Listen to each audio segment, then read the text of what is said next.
done as easily with just a simple whitening procedure or to complete smile restoration.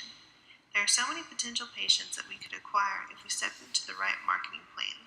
We already send out direct mailers for our new opening offices, email current patients, and update our website and social media sites weekly. There's a missing piece in the marketing campaign: email marketing with what some would call spam emails.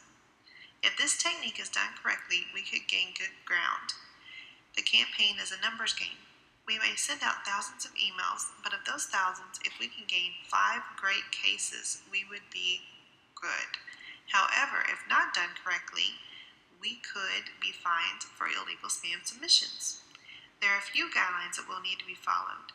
This email will have our ad posted that we are offering, but it will also have to comply with all the CAN-SPAM Act rules regulations. Just for a plain view, this is not an actual email that would be sent out, but it's just to give an idea of what the guidelines will need to be followed and the simplicity of the email that will be needed. Once again, if we do not follow these guidelines and we do not follow the right sequences, we could be filing for consequences.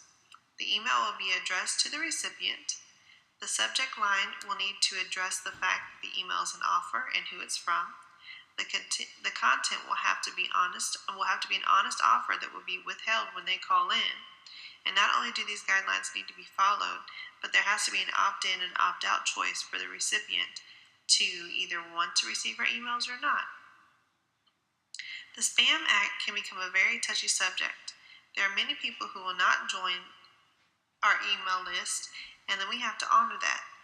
If not honored and it's ignored, we can easily lose potential patients, but not only lose the potential patients, but we can be fined and pushed out of other potential patients' mailboxes.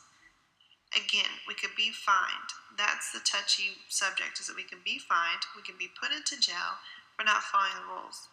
Some think that just by emailing out random ads to random potential patients falls under the Freedom of Speech Act. Like I discussed before, we should not be covered under the Freedom of Speech Act. We are pushing ourselves into other recipients' mailboxes without their permission. Should a recipient request to be removed from the list, we need to honor that. If not honored, then we are not abiding by the laws. And then when we wind up paying fines, sitting in jail, or sitting before a judge to clear our name. Criminal liability is certainly appropriate for spam acts. Once again, we're pushing ourselves onto someone involuntarily. As long as the rules are followed, there should not be a problem. Like I mentioned before, spamming emails is a numbers game. This could be a campaign that could come over into our favor or backfire on us, because not very many people will open up these emails from unknown senders. Once the email does get opened, it generally is deleted and never thought of again.